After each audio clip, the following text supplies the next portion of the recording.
penembakan misterius, biasanya disingkat Petrus, terjadi di sejumlah kota besar di Indonesia pada periode 1982 hingga 1985. Rangkaian peristiwa ini telah diakui negara sebagai pelanggaran HAM berat karena lebih dari 1.000 orang yang dicap preman dibunuh tanpa diadili terlebih dulu. Di Yogyakarta, operasi ini dipimpin militer. Ibu dua anak itu terlihat gelisah memikirkan suaminya yang sudah beberapa hari tak pulang. Dia was-was Kentus, julukan suaminya, mati dibunuh. Wahyu Handayani, nama perempuan itu, khawatir Kentus menjadi korban operasi pembunuhan terhadap orang-orang yang dianggap meresahkan masyarakat. Saat itu di Yogyakarta, pada 1983, nyaris tiap hari ditemukan mayat tak dikenal yang tergeletak di jalanan. Mereka dicap sebagai gali, akronim gabungan anak liar untuk mengistilahkan orang-orang bertato yang melakukan kejahatan. Ketika itu, sebagian orang yang dicap sebagai penjahat mati, dibunuh tanpa pernah diadili, karena dianggap meresahkan masyarakat. Mayatnya biasanya diletakkan di jalanan atau dibuang di hutan. Kondisi tangannya biasanya terikat dan atau dibungkus karung. Inilah yang membuat Wahyu gelisah. Apalagi pagi itu salah seorang tetangganya tergopoh-gopoh memperlihatkan satu berita di surat kabar. "Bunuk, Pak Kentus masuk koran Kompas," cetus sang tetangga. Adapun Bunuk adalah panggilan akrab Wahyu, istri Kentus. Jari jemari Wahyu kontan gemetar saat membaca judul berita koran pagi itu. 3 warga Yogyakarta pergi melarikan diri ke Jakarta, kata Bunuk, mencoba mengingat lagi peristiwa 40 tahun silam kepada wartawan di Yogyakarta, Furkon Ulya Himawan, yang melaporkan untuk BBC News Indonesia. Dari pemberitaan itu, Bunuk baru tahu, suaminya bersama 2 warga Yogyakarta lainnya, Monyol dan Mantri, berada di Jakarta untuk mengadu ke kantor lembaga bantuan hukum. 3 orang ini, termasuk Kentus, dicap oleh aparat keamanan sebagai penjahat yang harus dihabisi. Inilah yang melatari mereka berangkat ke Jakarta. Koran Kompas yang dimaksud Bunuk itu, terbit 8 April 1983. Surat kabar itu menurunkan berita di halaman 3, berjudul, "3 penduduk Yogya mengadu ke lebih Jakarta." Mereka pergi ke ibu kota saat Garnisun Yogyakarta menggelar Operasi Pemberantasan Kejahatan, OPK, dengan target orang-orang yang dicap preman atau di Yogyakarta dikenal sebagai gali, akronim dari gabungan anak liar. Kelak peristiwa kekerasan ini, yang terjadi pula di beberapa kota besar di Jawa, disebut sebagai penembakan misterius alias Petrus. Operasi tertutup yang digelar antara 1982 dan 1985 ini menargetkan orang-orang yang dicap sebagai penjahat. Nantinya, pemerintahan Soeharto mengakui berada di balik operasi yang menewaskan lebih dari 1.000 orang itu. Setelah reformasi 1998, muncul tuntutan kepada pemerintah untuk mengusut tuntas kasus Petrus karena dianggap melanggar hak asasi manusia. Komnas HAM kemudian memutuskan melakukan penyelidikan kasus ini mulai 2008 hingga 2012, antara lain mewawancarai penyintas dan keluarganya, serta mendatangi lokasi pembunuhan. Temuan mereka menguatkan ada pelanggaran HAM berat. Mereka lantas menyampaikan temuannya kepada Kejaksaan Agung untuk menindaklanjutinya. Namun ini tidak pernah direalisasikan dengan berbagai alasan. Dan barulah pada akhir Desember 2022 lalu, Presiden Joko Widodo, atas nama negara, mengakui dan menyesalkan 12 kasus pelanggaran hak asasi manusia di masa lalu, termasuk kasus pembunuhan misterius 1982 hingga 1985. Presiden berjanji menyelesaikannya tanpa melalui proses hukum, walau tak menutup upaya hukumnya, dengan menyiapkan sejumlah program, seperti pemulihan terhadap para korban. Kebijakan ini sesuai rekomendasi Tim Penyelesaian Non-Yudisial Pelanggaran Hak Asasi Manusia yang Berat Masa Lalu, Tim FAM, yang sebelumnya dibentuk oleh Presiden.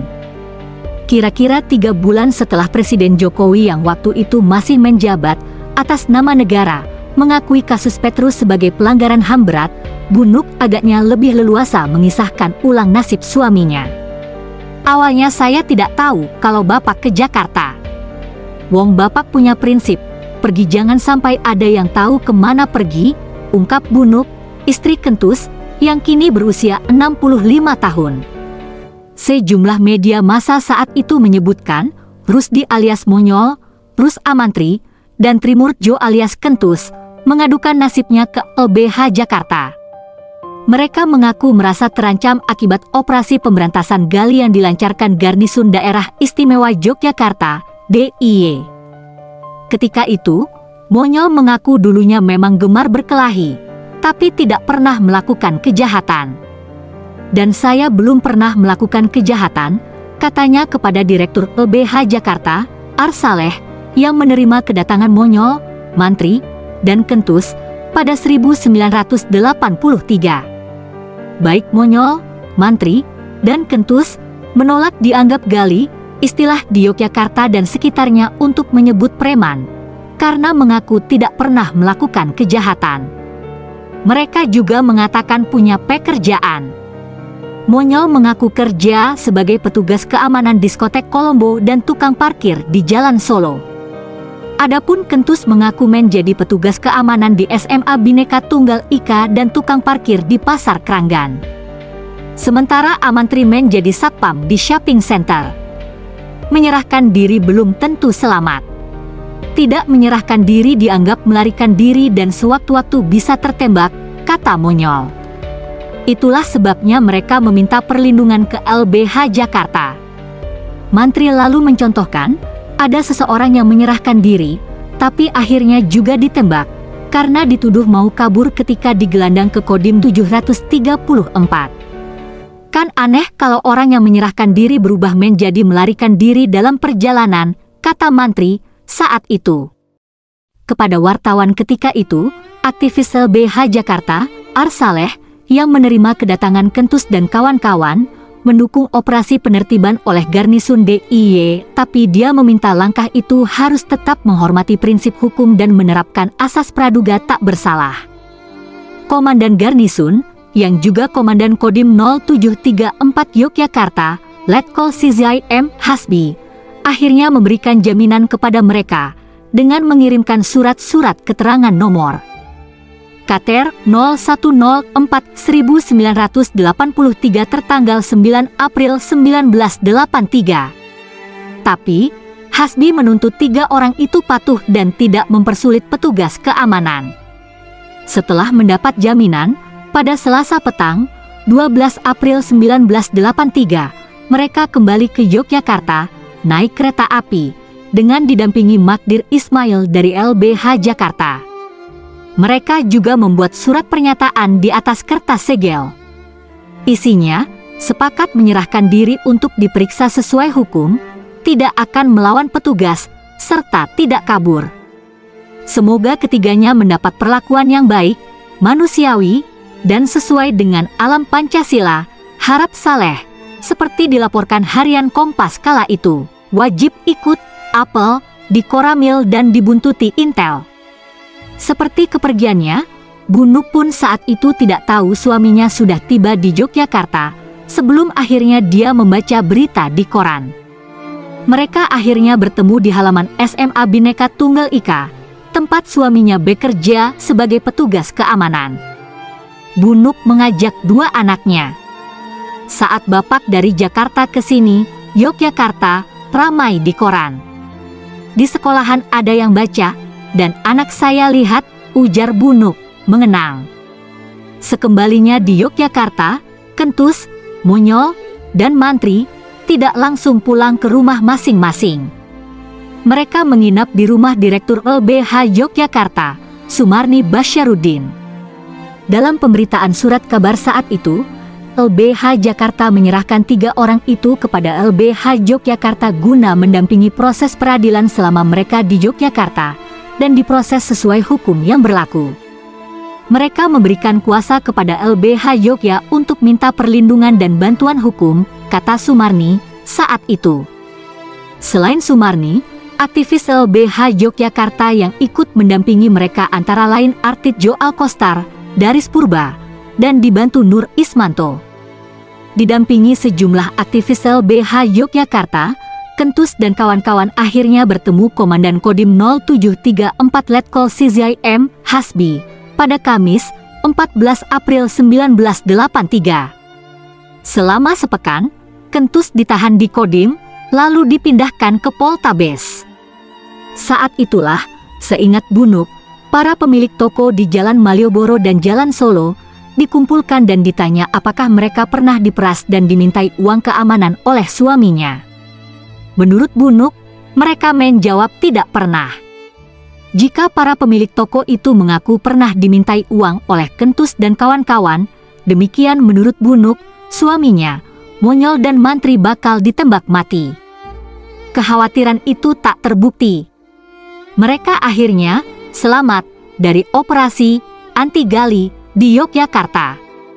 Bapak akhirnya bebas dan terbukti tidak bersalah, ujar Bunuk. Tapi, setelah bebas, ternyata persoalan belum usai. Kentus dan 2 orang lainnya setiap Senin harus apel di Koramil. Tempat tinggal Kentus pun masih sering dikelilingi intel. Dan itu membuat Kentus tidak jenak tidur di rumah, aku istrinya. Bapak tidur di tetangga, tidak berani di rumah, kata Bunuk. Para tetangganya tidak pernah menjauhi atau mendiskriminasi keluarga itu. Pro kontra masyarakat Yogyakarta. Memiliki suami yang dicap sebagai gali, Wahyu Handayani tidak dapat menghindar dari ganjingan yang membuatnya tidak nyaman. Suatu saat, ketika naik bus kota, dia mendengar ada beberapa penumpang yang mengeluarkan kata-kata yang menyakitkannya, yaitu tidak keberatan apabila suaminya ditembak mati. Daripada harus dibebaskan, ungkapnya. Saat itu Yogyakarta tengah diramaikan kasus-kasus penembakan para gali. Direktur LBH Yogyakarta, Sumarni Basyaraudin yang mendampingi Kentus, Monyol, dan Mantri, pun mendapat perlakuan sama. Dia bahkan mendapatkan teror di rumahnya. Telepon rumahnya selalu berdering dan mencaci tindakan LBH yang dianggap sok pahlawan karena membantu 3 orang yang dicap gali itu. Mereka bahkan diancam digranat atau dilempar molotov. Dari Spurba, mantan anggota LBH Yogyakarta yang ikut melakukan advokasi saat itu, mengatakan rumah direktur LBH sampai dilempari sesuatu yang meledak. Mantan anggota LBH Yogyakarta lainnya, Nur Ismanto, mengatakan hal sama. Selain teror melalui telepon dan bunyi ledakan, sejumlah orang memasang spanduk di depan rumah pimpinan LBH Yogyakarta. Tulisan yang tertera di lembaran spanduk 40.000 masyarakat Yogyakarta menentang perlindungan terhadap gali. Nur Ismanto mengaku, tak sedikit anggota masyarakat yang mendukung operasi pemberantasan gali oleh Garnisun. Hal itu bisa terjadi, demikian kata Ismanto, karena sebagian masyarakat tidak paham hukum dan cenderung membenarkan tindakan yang dilakukan petugas OPK. Dihadapkan ancaman seperti itu, LBH Yogyakarta memilih tetap melindungi Kentus, Monyol, dan Mantri dari tindakan main hakim sendiri. Akhirnya mereka selamat, meskipun mereka juga tidak diadili karena memang buktinya tidak ada, kata Nur Ismanto. Susah mendapat pekerjaan. Pada masa-masa itu, Bunuk mengaku suaminya sulit mendapatkan pekerjaan. Lamaran kerjanya selalu ditolak. Suami saya di blacklist sampai enggak bisa dapat kerja, ujar Bunuk. Kentus, menurut Bunuk, tak bisa bebas mencari kerja lantaran masih harus apel seminggu sekali. Dan itu berjalan sampai 5 tahun lebih. Setiap kali melamar pekerjaan, selalu ditolak. Kentus hanya bisa menjadi kenek bus kota dengan pendapatan yang tidak seberapa. Padahal saat itu, 3 anak Kentus sudah masuk sekolah dan butuh biaya pendidikan. Mau beli sepatu dan buku saja susahnya minta ampun, kenang Bunuk. Pernah anak-anaknya disuruh pulang dan tidak boleh ikut ujian. Alasannya, mereka belum melunasi uang SPP. Tak hanya itu, Bunuk mengaku anaknya juga mau dikeluarkan kalau sampai tidak bisa bayar. Keuangan kacau, utangnya banyak, kenang Bunuk getir. Demi mencukupi kebutuhan sehari-hari, Bunuk dan Kentus menjual nasi bungkus dan penganan gorengan. Mereka lalu menyetorkannya ke berbagai warung angkringan di sekitar rumah. Hasilnya memang tak seberapa, tapi cukup untuk makan mereka sekeluarga. Ketika ditanya berapa kerugian yang diderita Kentus setelah peristiwa itu, Bunuk tak bisa menjawab pasti. Dia terdiam dan menerawang ke langit-langit atap rumahnya. Anak saya 4, suami tak bisa kerja 5 tahun lebih, dan hanya mengandalkan jualan gorengan di angkringan. Berapa kira-kira kerugiannya? Bunuk balik bertanya. Rumah kontrakan di kampung, Texas. Sejak awal sampai sekarang, Bunuk beserta Kentus dan 4 orang anaknya tinggal di rumah kontrakan di atas sebidang tanah yang luasnya sekitar 7x8 meter. Rumah itu terdiri ruang tamu yang disekat jadi kamar tidur. Dan satu ruangan lagi merupakan kamar mandi. Agar cukup untuk tidur satu keluarga, Kentus membuat tempat tidur bertingkat. Itu kamar anak-anak, kata Bunuk sambil menunjuk kamar tidurnya yang bertingkat. Untuk keperluan masak, Bunuk melakukannya di depan rumah. Bunuk kembali bertanya, kondisi rumah seperti yang mereka huni itu, apakah pantas Kentus dicap sebagai gali yang suka memeras pemilik toko? Padahal, lanjut Bunuk, media selalu menyebut ciri khas rumah seorang gali, besar dan bagus, perabotannya lengkap dan mahal, serta punya koleksi kendaraan mahal. Dalam pemberitaan media saat itu, memang ada yang mengulas kekayaan gali yang tewas tertembak dalam OPK. Misalnya, ada gali dengan pendapatan 2,5 juta sebulan, perabotan rumah tangganya lengkap dan mahal, serta punya kendaraan motor dan mobil. Istri Kentus ingin protes dengan anggapan itu. Dia berusaha mengubah persepsi yang menurutnya salah. Kami tidak punya itu. Sepeda saja tidak punya. Dan ini saja cuma 2 kamar, katanya sambil melihat sekeliling rumah yang dia tinggali. Rumah Bunuk berdempetan dengan rumah-rumah tetangga lainnya. Jalan kampung sangat sempit, hanya cukup untuk lewat 1 kendaraan. Dari depan rumahnya, Bunuk bisa melihat siapa saja yang akan datang atau melewati rumahnya. Bukan paling ujung, tapi sangat strategis. Di sebelah sana, rumahnya Mas Monyol. Dan itu, rumah Mas Mantri, kata Bunuk sambil menunjuk beberapa petak rumah yang terletak di sebelah kanan rumahnya. Dulu, menurut Bunuk, pada era 1980-an, nama Wahyo, Gaplek, dan Monyol sangat disegani di Yogyakarta. Mereka sering disebut 3 serangkai. 2 nama yang disebut Bunuk di awal sudah meninggal. Mereka tertembak peluru petugas garnisun dalam operasi gabungan pemberantasan gali. Sementara di tempat tinggal Bunuk, Kampung Jelagran, juga ditakuti.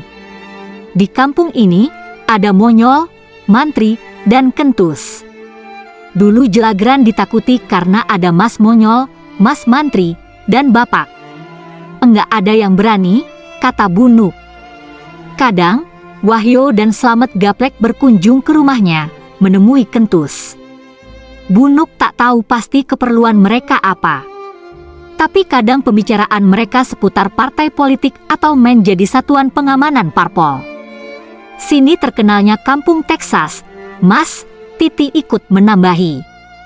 Gali berhak dapat keadilan. Kampung Texas terkenal sebagai lokasi tempat tinggal orang-orang yang disebut sebagai gali dan sering menjadi lokasi judi. 3 orang yang disebut gali di kampung ini pernah menjadi target OPK, Kentus salah satunya. Mereka menolak disebut gali karena tidak pernah melakukan tindakan kejahatan dan punya pekerjaan jelas. Lebih Jakarta dan Yogyakarta mengadvokasinya dan berhasil. Salah satu anak Kentus, Titi, tak mengetahui secara langsung apakah ayahnya memang pernah menjadi target. Saat itu, dia belum lahir. Yang dia tahu, ayahnya punya pekerjaan. Menjadi penjaga keamanan dan pengelola parkir. Bapak saya memang gali, tapi kan tidak merugikan orang, kata Titi, mengenang ayahnya. Sekalipun dicap sebagai gali, Kentus juga manusia dan berhak mendapatkan keadilan, ujarnya. Senada dengan Titi, Ismanto menyatakan, yang dibela LBH bukanlah galinya, tapi tindakan menyalahi hukum yang dilakukan Kodim kepada masyarakat. Menanti bukti janji Presiden. Presiden Joko Widodo, yang waktu itu masih menjabat atas nama negara, telah menyatakan peristiwa penembakan dengan rentang waktu 1982 hingga 1985 yang dikenal dengan istilah Petrus atau penembakan misterius sebagai pelanggaran hak asasi manusia, HAM, berat. Sebagai kepala negara, Presiden Joko Widodo menyesalkannya dan berjanji akan memulihkan hak-hak para korban secara adil dan bijaksana, diantaranya berupa kompensasi, rehabilitasi, dan beasiswa kepada keluarga korban. Keluarga Kentus mengaku belum mendengar rencana pemerintah yang ingin memulihkan hak-hak para korban. Perwakilan dari pemerintah pun belum ada yang datang untuk mendata terkait peristiwa yang dialami Kentus. Cuma Pak Stanley yang pernah datang ke sini, kata Bunuk.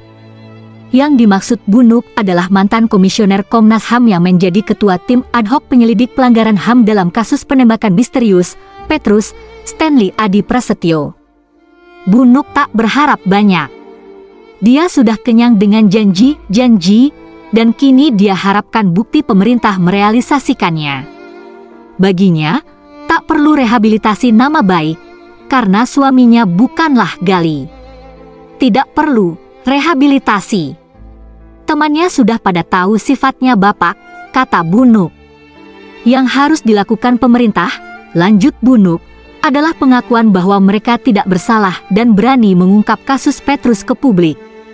Apa sebenarnya yang melatar belakangi peristiwa tersebut, dan mengapa suaminya menjadi korban, pintanya. Enggak cukup kalau cuma kata maaf atau pengakuan. Enggak cukup. Kita korban, ujar Bunuk dan terlihat matanya berkaca-kaca. Dia ingin kasus yang telah dialami suaminya diungkap tuntas kepada publik sehingga tidak menimbulkan kebingungan sejarah di kemudian hari. Daripada rehabilitasi, Bunuk malah lebih berharap pemerintah memperhatikan kesejahteraan hidup pada korban, seperti dirinya. Pemberian modal usaha dipandang lebih bermanfaat untuknya dan keluarga. Modal usaha untuk kelanjutan hidup, alangkah bermanfaatnya bagi kami, ujarnya, pelan. Dia pun memperlihatkan etalase catering yang ada di pojok depan rumahnya.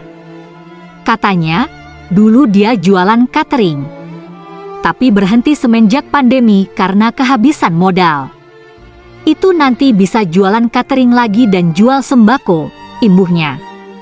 Di usianya yang sekarang sudah 64 tahun, Bunuk juga berharap selalu sehat dan sakit katarak yang dideritanya bisa segera sembuh.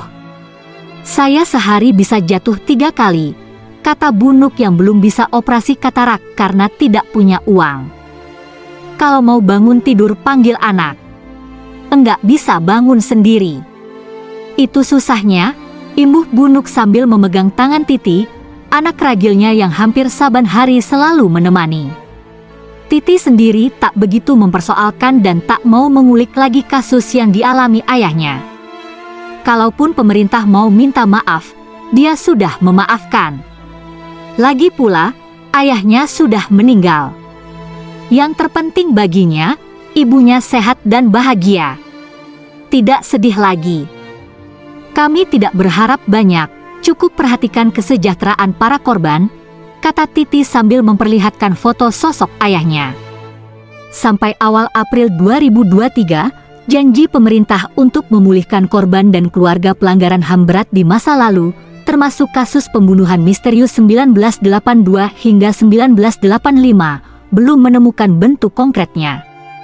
Para pegiat HAM mengatakan, luasnya dimensi dari 12 kasus pelanggaran HAM berat di masa lalu itu, membuat setiap korban memiliki situasi dan kebutuhan berbeda. Disinilah, janji pemulihan terhadap korban dan keluarganya tidak bisa disamakan.